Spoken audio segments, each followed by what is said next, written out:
بسم اللہ الرحمن الرحیم۔ شروع اللہ کے نام سے جو بڑا مہربان نہایت رحم والا ہے۔ اور واضح شریع بیان فاضل نوجوان میرے اور آپ کے دلوں کی دھڑکن حضرت مولانا قاری ہارون یاسر بغوی صاحب الحمدللہ وہ بھی تشریف لا چکے ہیں۔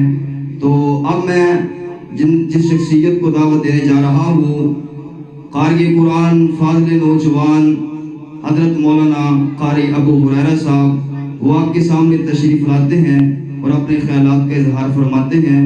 مختصر وقت کے لیے حضرت مولانا قاری ابو ہریرہ صاحب وہ تشریف لاتے ہیں اور اپنے خیالات کا اظہار فرماتے ہیں۔ دو تین باتیں آپ کے سامنے رکھنا انشاءاللہ مقصود ہے، اس کے بعد میں اجازت چاہوں گا۔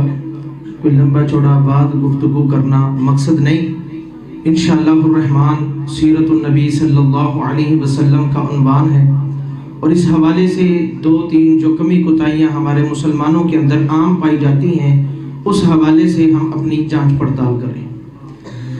الحمدللہ رب العالمین والعاقبۃ للمتقین والصلاة والسلام علی سید الانبیاء والمرسلین نبینا محمد وعلی آلہ واصحابہ وذریاتہ واہل بیتہ اجمعین۔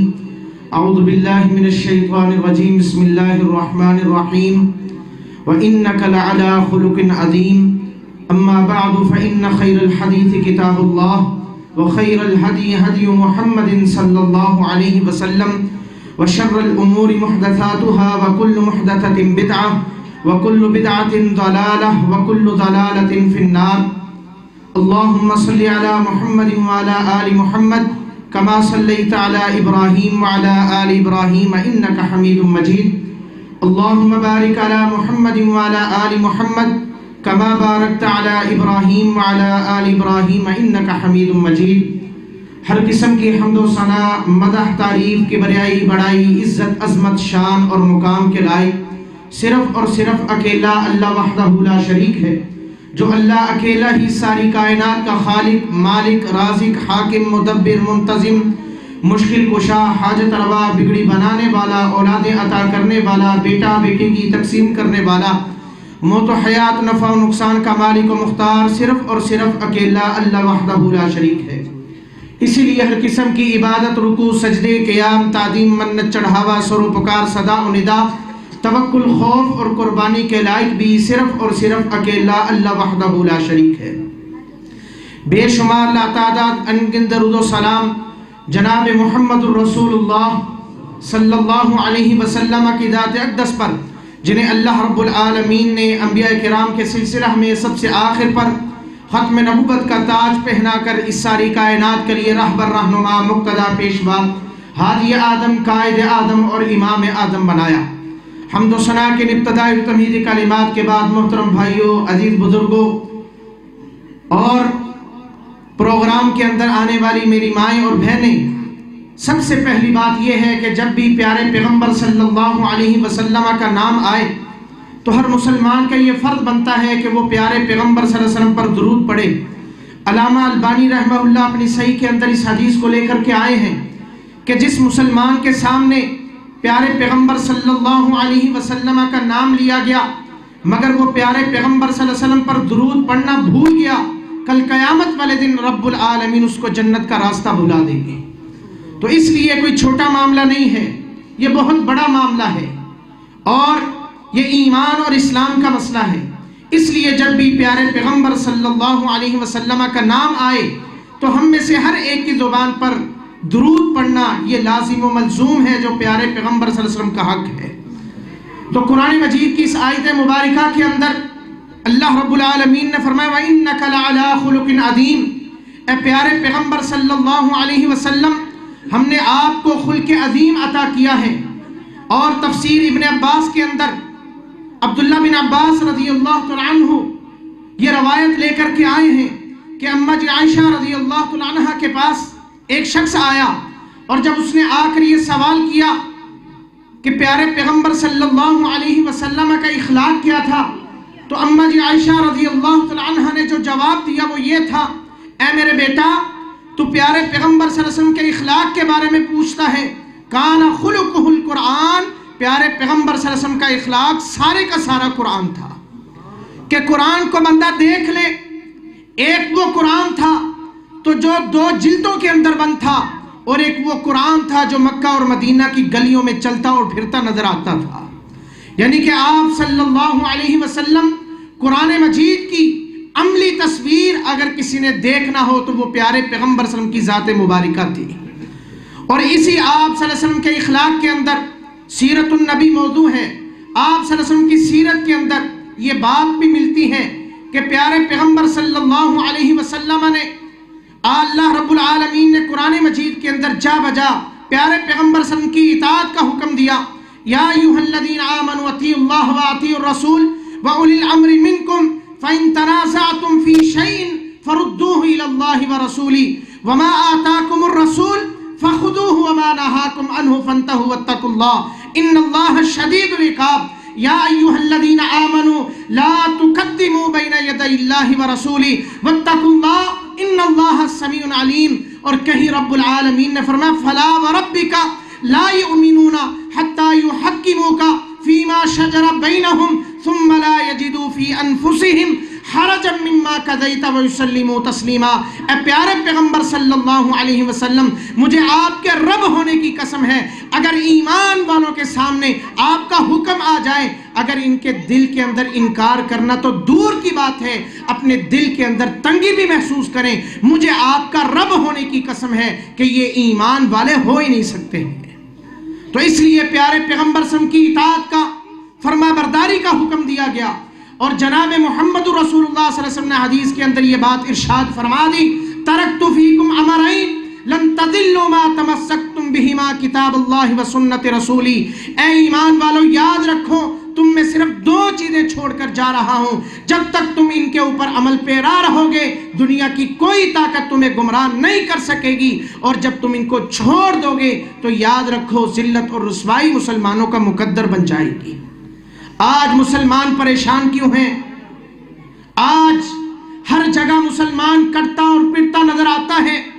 آپ مسلمانوں کا کوئی علاقہ لے لیں، آپ شام لے لیں، آپ عراق لے لیں، آپ افغانستان لے لیں، آپ بوسنیا لے لیں، آپ چیچنیا لے لیں، آپ کوئی بھی مسلمانوں کا ملک فلسطین لے لیں، کوئی ایک بھی مسلمان ملک ایسا نہیں ہے جہاں پر مسلمانوں کی عزتوں کو تار تار نہ کیا جاتا ہو، جہاں پر مسلمان قتل و غارت گری کا شکار نہ ہو۔ اس کی بنیادی وجہ کیا ہے؟ کہ آج ہم قرآن اور حدیث سے دور ہیں، اس لیے آج مسلمان پڑتا ہوا نظر آتا ہے۔ آج ہم پیارے پیغمبر صلی اللہ علیہ وسلم کے فرمان سے دور ہیں۔ اللہ کے رسول صلی اللہ علیہ وسلم نے فرمایا تھا، وَيْلٌ لِّلْمُطَفِّفِينَ الَّذِينَ إِذَا اكْتَالُوا عَلَى النَّاسِ يَسْتَوْفُونَ وَإِذَا كَالُوهُمْ أَوْ وَّزَنُوهُمْ يُخْسِرُونَ أَلَا يَظُنُّ أُولَٰئِكَ أَنَّهُمْ مَبْعُوثُونَ۔ یہ 2 بیماریاں ہیں جو مسلمانوں کے درمیان عام ہیں۔ اللہ کے رسول صلی اللہ علیہ وسلم نے فرمایا تھا، ہلاکت ہے کم تولنے والوں کے لیے اور کم ماپنے والوں کے لیے، کہ جب وہ لیتے ہیں تو پورا ماپ کر، اور جب دینے کی باری آتی ہے تو تول بھی کم کر دیتے ہیں، ماپ بھی کم کر دیتے ہیں۔ اور صحیح حدیث کے اندر ہے، پیارے پیغمبر صلی اللہ علیہ وسلم نے اس ایک عذاب، ایک اس شکل کی ایک گناہ کے 3 اللہ رب العالمین کی طرف سے عذاب آتے ہیں قرآن مجید کے اندر۔ اور پیارے پیغمبر صلی اللہ علیہ وسلم نے اپنی حدیث کے اندر یہ بیان فرمایا، وَلَمْ يَنْقُصُ الْمِكْيَالَ وَالْمِيزَانَ، فرمایا کہ جب تک تم ماپ تول کے اندر کمی کرو گے، إِلَّا أُخِذُوا بِالسِّنِينَ، سب سے پہلا اللہ رب العالمین کی طرف سے عذاب یہ آئے گا کہ اللہ تمہیں قحط سالیوں کا شکار کر دے گا۔ آج ہمارے ملک کے اندر آپ دیکھ لیں، حکومت ہو، اپوزیشن ہو، وہ کوئی بھی جماعت ہو، کبھی چینی کا بحران، کبھی کسی چیز کا بحران، اس کی بنیادی وجہ آج ہم خود مسلمان ہیں۔ اور آج ہم نے لے لیا کہ شاید ماپ تول صرف ایک کپڑا اور کوئی وزن کرنے والی چیز، مگر آج ہماری زندگی کا ہر چیز اس کے ساتھ ہے۔ آپ دیکھ لیں، زمین کا معاملہ ہو، زمین کا معاملہ ہو تو جب میں نے لینی ہوتی ہے کوشش کرتا ہوں ساتھ والے کا بھی حق مار لوں، اور جب دینی ہوتی ہے کوشش کرتا ہوں 1 فٹ بھی اگر کہیں سے بچ جائے تو میرے کام آ جائے گی۔ مگر پیارے پیغمبر صلی اللہ علیہ وسلم نے فرمایا کہ یاد رکھو یہ ایک اللہ رب العالمین کی طرف سے ایک گناہ ہے، ایک گناہ کو مومن ایک گناہ سرزد ہوتا ہے۔ فرمایا سب سے پہلا عذاب یہ آتا ہے اللہ رب العالمین کی طرف سے الا اخذوا بالسنین، کہ اللہ رب العالمین کا حد سالیوں کا شکار کر دیتے ہیں۔ اور آج ہم بحرانوں کا شکار ہیں، وہ بحران کسی بھی شکل کے اندر آج مسلمان پریشان ہیں۔ اور دوسرا عذاب فرمایا وشدت المعونہ، اللہ رب العالمین سختیوں کا شکار کر دیتے ہیں۔ نعرہ تکبیر، نعرہ تکبیر، حضرت مولانا ہارون یاسر بغوی صاحب۔ اللہ رب العالمین ان کی عمر میں اور عمل میں برکتیں عطا فرمائے اور ان کا آنا قبول فرمائے۔ تو محترم بھائیوں، وشدت المعونہ، اللہ رب العالمین کی طرف سے دوسرا عذاب کہ مسلمان مومن ایمان والے اللہ رب العالمین ان کو سختیوں کے اندر مبتلا کر دیتے ہیں۔ اور تیسرا عذاب پیارے پیغمبر صلی اللہ علیہ وسلم نے فرمایا وجور السلطان علیہم، اللہ رب العالمین ان پر ظالم حکمرانوں کو مسلط کر دیتے ہیں۔ اور قوم شعیب کے اندر ان کی تباہی اور بربادی کا جو بنیادی اللہ رب العالمین نے وجہ بیان فرمائی وہ یہی تھی کہ وہ قوم کم تولتی تھی اور کم ماپتی تھی۔ آج ہم ایمان والے ہیں، غور کریں کیا میرے اندر یہ گناہ تو نہیں ہے؟ کیا میں اس جرم کا شکار تو نہیں ہوں؟ اگر آج میرا گھر تباہ ہے، اگر آج میرا محلہ تباہ ہے، اگر آج میرا معاشرہ تباہ ہے، اگر آج ملک تباہ ہے، تو اس کی تباہی کے اندر کہیں نہ کہیں میرا حصہ ضرور موجود ہوگا۔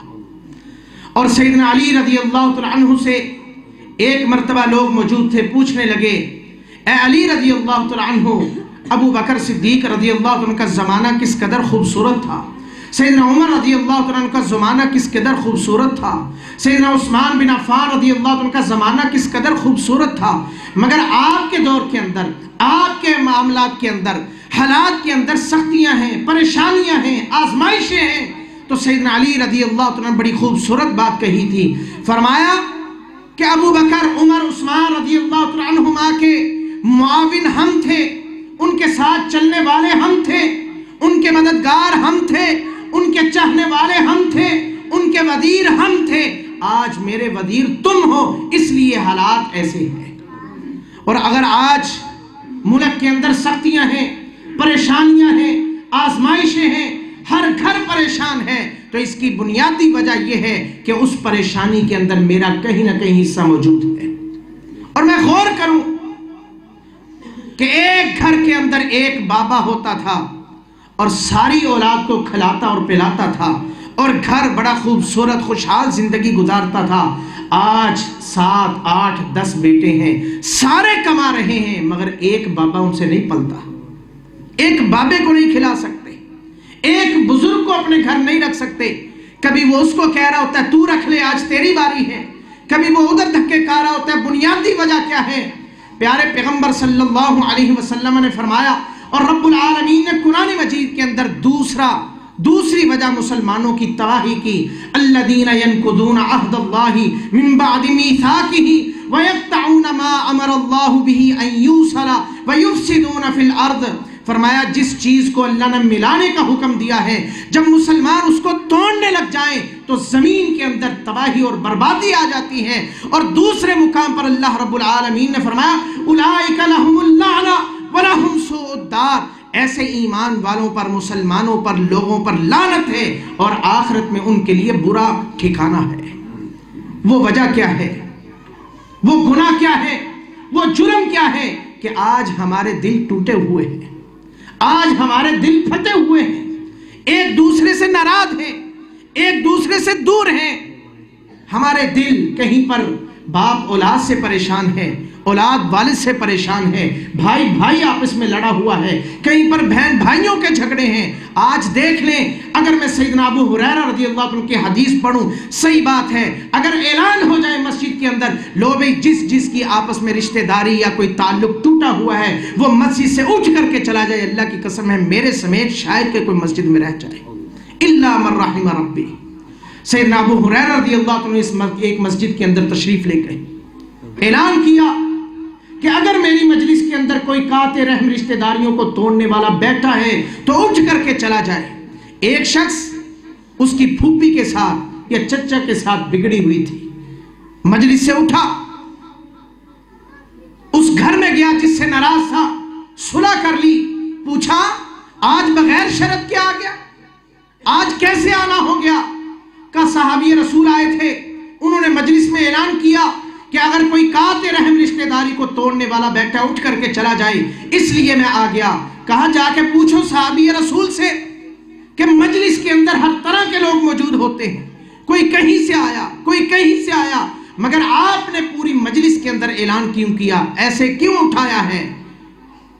تو سیدنا ابو ہریرہ رضی اللہ عنہ کے پاس وہ شخص آیا تو اس نے یہ بات کہی، تو سیدنا ابو ہریرہ رضی اللہ عنہ نے فرمایا، سیدنا عبداللہ بن ابی اوفا رضی اللہ عنہ سے مروی ہے کہ پیارے پیغمبر صلی اللہ علیہ وسلم نے فرمایا جس مجلس کے اندر قاطع رحم موجود ہو، اللہ رب العالمین اس مجلس کے اوپر اپنی رحمت کا نزول نہیں فرماتے۔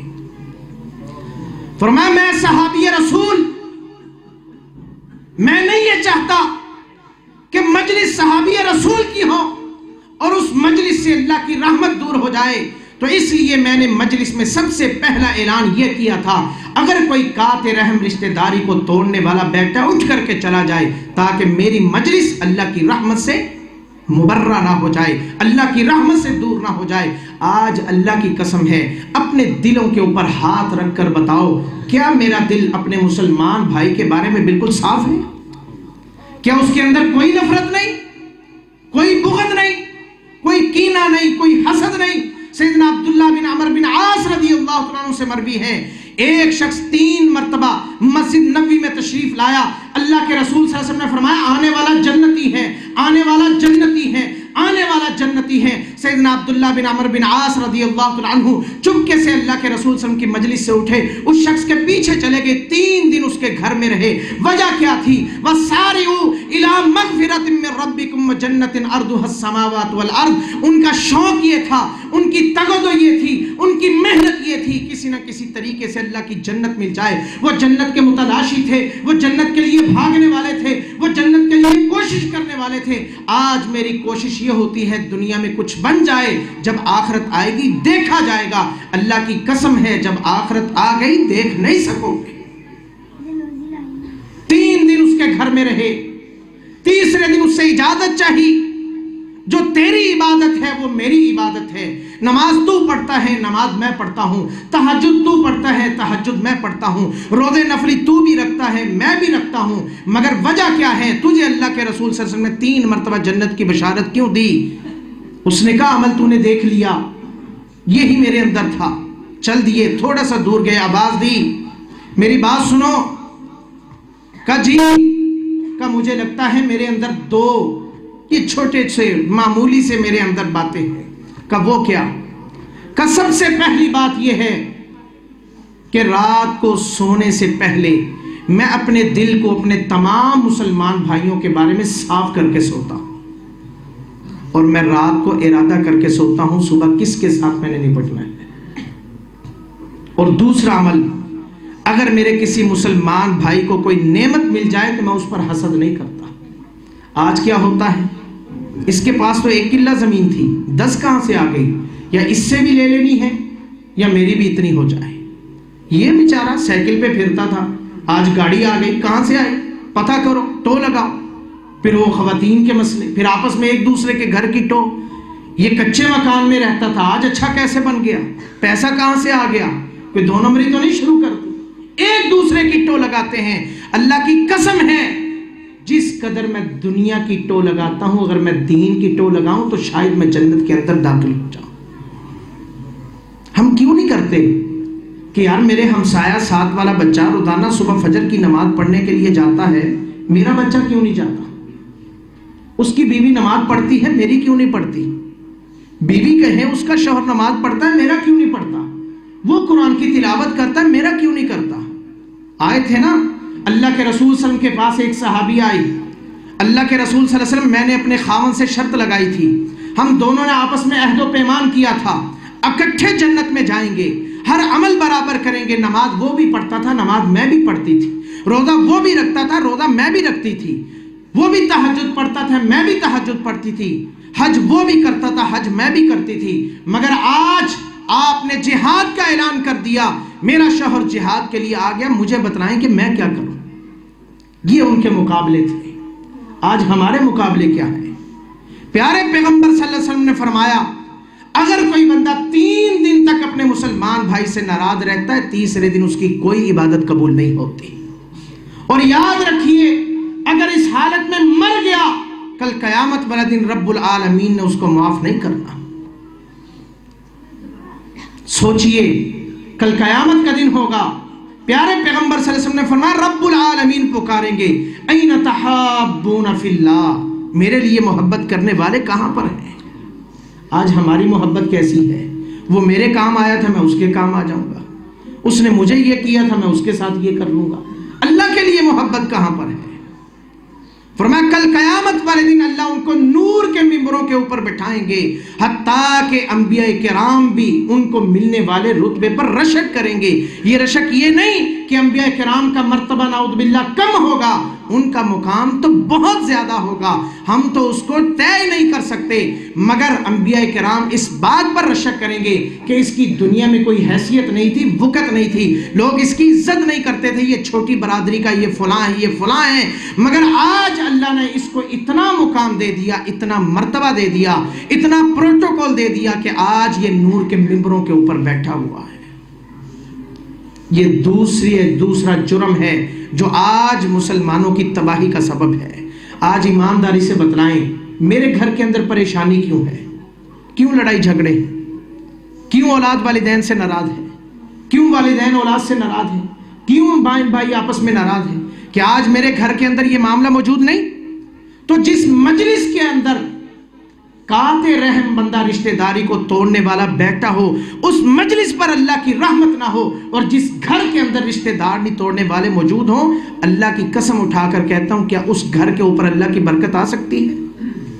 جب اللہ کی برکت نہیں آئے گی پھر شیطان آئے گا، جب رحمان کی طرف سے برکت نہیں ہوگی پھر شیطان آئے گا، پھر جھگڑے ہوں گے، پھر وہ گھر ٹوٹے گا، پھر وہ گھر برباد ہوگا۔ اور یاد رکھیے نہ وہ گھر ترقی کر سکتا ہے، نہ وہ محلہ ترقی کر سکتا ہے، نہ وہ گاؤں ترقی کر سکتا ہے، نہ وہ علاقہ، نہ وہ صوبہ، نہ وہ ملک ترقی کر سکتا ہے۔ یاد رکھیے اگر ملک کو ٹھیک کرنا چاہتے ہیں تو گھر کو ٹھیک کر لیں۔ ایک گھر ٹھیک ہوگا تو ایک گلی ٹھیک ہوگی، ایک محلہ ٹھیک ہوگا، ایک معاشرہ ٹھیک ہوگا، ایک گاؤں ٹھیک ہوگا، ایک شہر ٹھیک ہوگا، ایک صوبہ ٹھیک ہوگا، اور ایک ملک ٹھیک ہوگا۔ یہاں پر خرابی ہے۔ اور تیسری وجہ جو آج ہماری تباہی اور بربادی کی بنیادی ہے کہ ہم کھانا نہیں کھلاتے، ایک دوسرے کو بھاگتے ہیں، مساکین کو کھانا نہیں کھلاتے، ایک دوسرے کی دعوت نہیں کرتے۔ اللہ کے رسول صلی اللہ علیہ وسلم کیا کرتے تھے، اس سے محبت بڑھتی ہے۔ آج ہم اس سے دور ہیں۔ اللہ رب العالمین نے فرمایا فی جنات یتساءلون عن المجرمین ما سلککم فی سقر قالوا لم نک من المصلین ولم نک نطعم المسکین۔ فرمایا جنتی جنت میں اور جہنمی جہنم میں۔ اب جنتی سوال کریں گے میرا دوست تھا، یار تھا، دنیا میں اکٹھے رہتے تھے، اکٹھے کھیلتے تھے، مگر آج نظر نہیں آ رہا جنت میں، پردے ہٹا دیے جائیں گے۔ جنتی سوال کریں گے ما سلککم فی سقر، کون سی چیز ہے جو تم کو جہنم کے اندر لے آئی؟ سب سے پہلا جواب نماز نہیں پڑھتے تھے، دوسرا جواب ہوگا کہ ہم مساکین کو کھانا نہیں کھلاتے تھے۔ آپس میں ایک دوسرے کی دعوت کیا کرو۔ ایک واقعہ سنا کر میں اپنی بات کو ختم کرتا ہوں۔ عبد المالک حافظہ اللہ دارالسلام کے جو چیف ہیں، وہ اپنی کتاب کے اندر ایک واقعہ نقل کرتے ہیں کہ ایک ریاض کے اندر شخص تھا، اس کو خواب آیا۔ 3 دن ایک شخص کی شکل دکھائی گئی کہ یہ شخص ہے، اس کو تم عمرہ کرواؤ یا حج کرواؤ۔ تیسرے دن وہ امام کے پاس گیا قریب مسجد کے اندر کہ یہ معاملہ ہے، تو کہا تم دیکھو شاید اللہ کا نیک بندہ ہوگا، اس لیے اللہ رب العالمین کی طرف سے یہ معاملہ ہوا۔ تو وہ اس کے پاس آیا، دیکھا کہ اس کی کوئی اضافی عبادت نہیں تھی، بندہ بھی گناہگار، بہت زیادہ اس کے اندر خطائیں، غلطیاں، کمی کوتاہیاں موجود تھیں. تو اس سے کہا اللہ کے بندے یہ معاملہ ہے، میں تجھے عمرے کے لیے لے جانا چاہتا ہوں.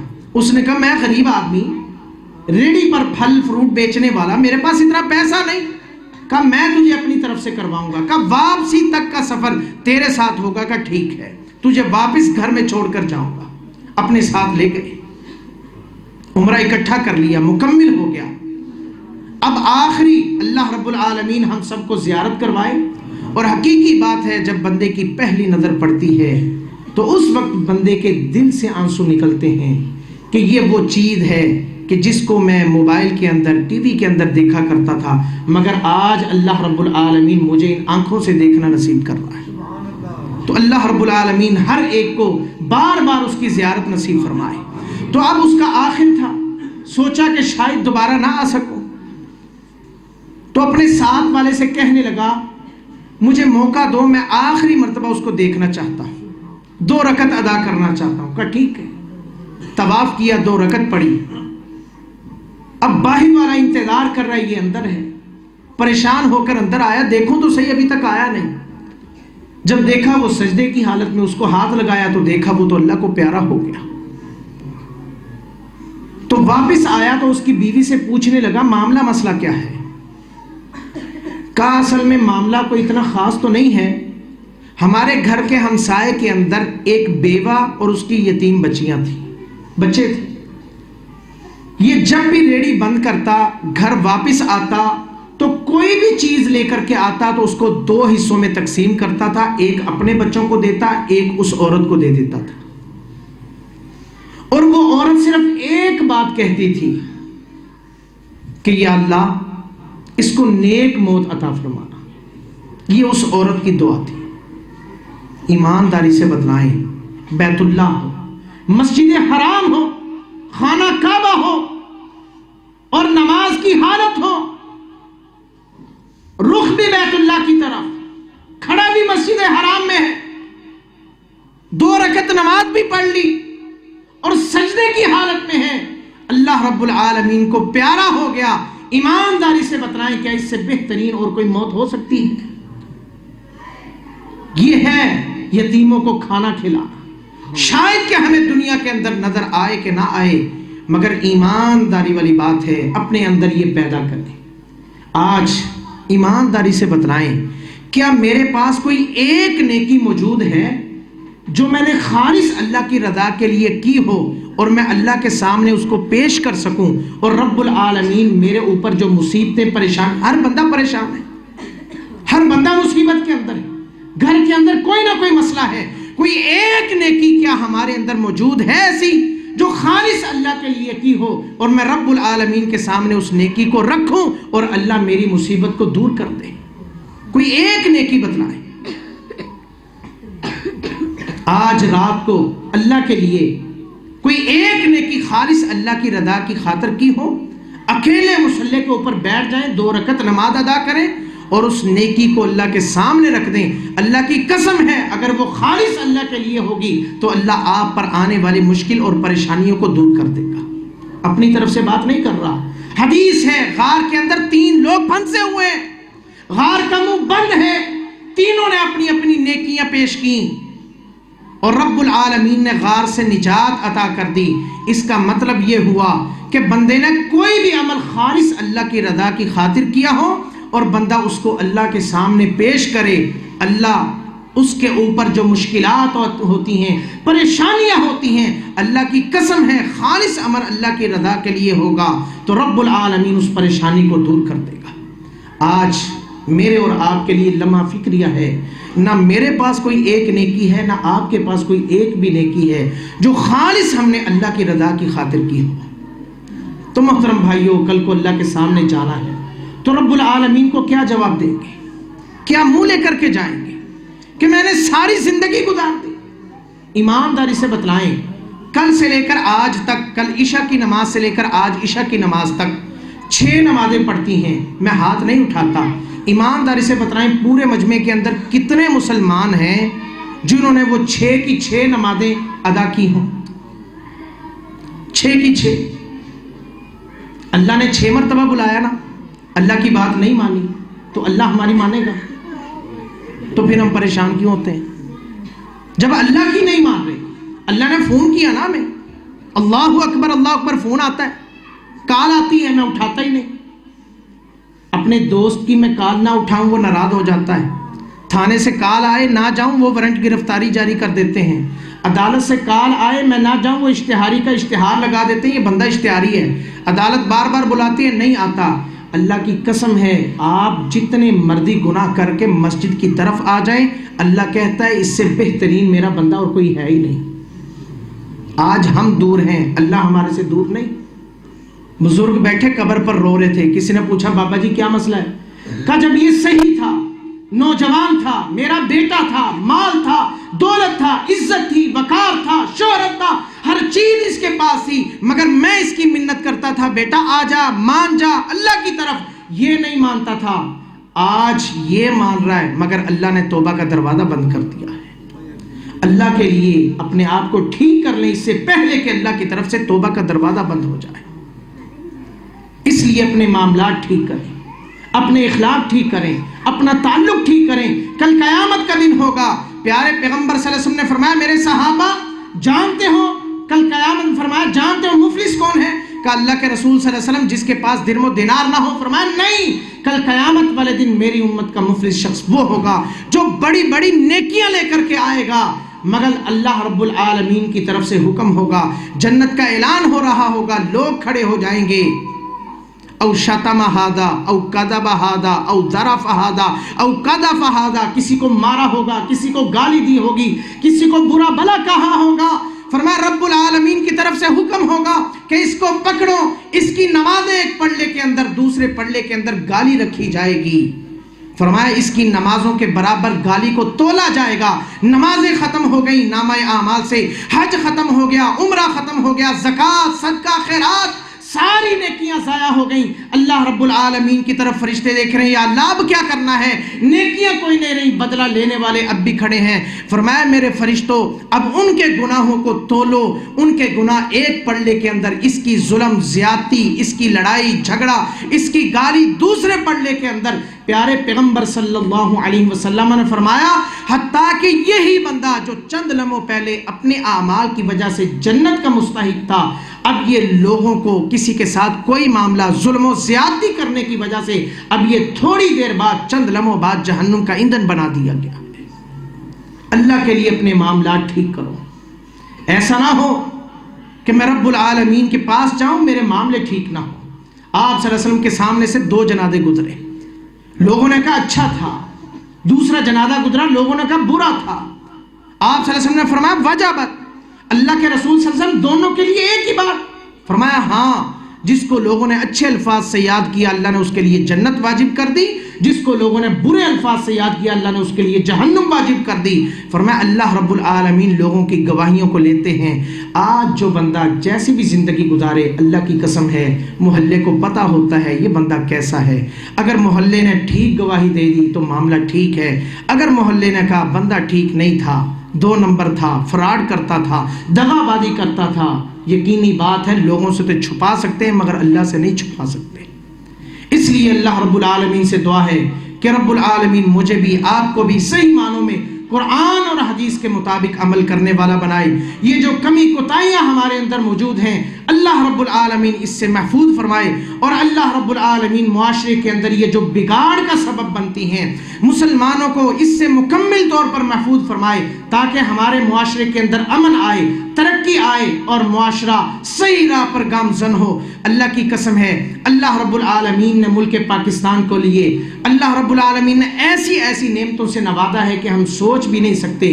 اور صحیح بات ہے، میں سمجھتا ہوں کہ اس ملک کو نہ تو فوج چلا رہی، نہ حکومت چلا رہی، نہ اپوزیشن چلا رہی، نہ سیاستدان چلا رہے ہیں۔ اگر اس کو کوئی ذات چلا رہی تو اللہ رب العالمین کی رحمت ہے، وگرنہ ہمارے اعمال ایسے نہیں کہ یہ ملک چل سکے۔ اللہ نے اس سے کوئی کام لینا ہے، مگر ہمارے لیے یہ معاملہ ہے کہ ہم کوئی نہ کوئی کوشش کریں کہ ہم کسی نہ کسی کام آ جائیں۔ حضرت مولانا یوسف پسروری صاحب۔